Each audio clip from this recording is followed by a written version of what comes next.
Hi, I'm Mark, and I'm one of the data scientists for Austin Consultants. And what we have here is a very simple setup of a water pump.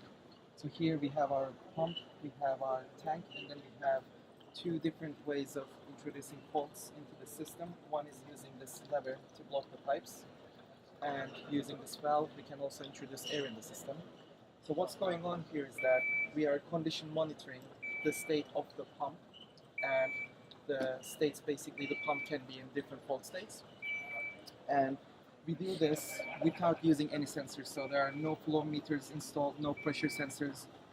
We only do non-intrusive load monitoring, which means that on the electricity cable of the pump we have a current clamp attached, which allows us to measure the current and the voltage using our high frequency voltage and current sampling platform, which is developed by our sister company Green Running.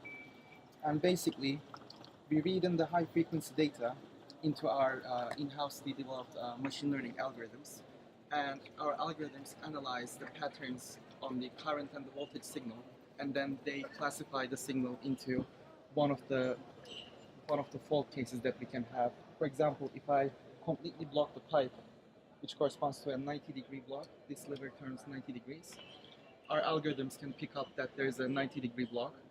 If I reduce it, for example, to around 60, 45, we can actually pick up the fault levels down to the precision of 15 degrees. We can also introduce air in the system.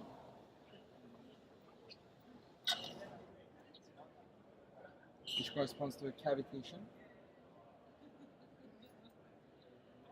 And here actually it's more clearly visible on the current, which is this red line, how it's a bit out of phase and it has its unique pattern associated with it. So our algorithms are able to actually pick this up and interpret that there's air in the system.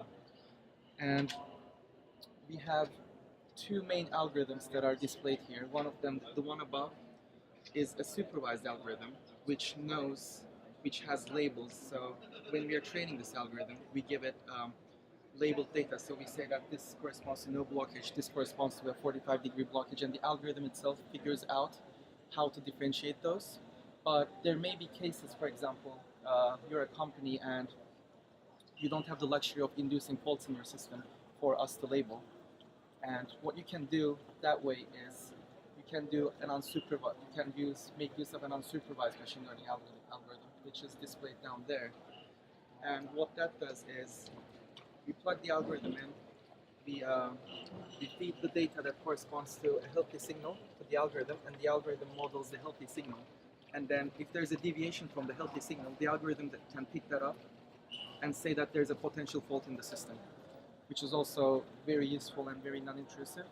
In addition, we can also provide the operators of machinery different interfaces that are designed for them and not as technical based as these ones. So here's an example of an operating UI that we have for this iPad, and we're displaying the same things as we display on the screen, but this is more of a user-friendly way and with instructions on what to do if there's a fault in the system, for example. So 90-degree blockage, flow degradation, and then engineer intervention required.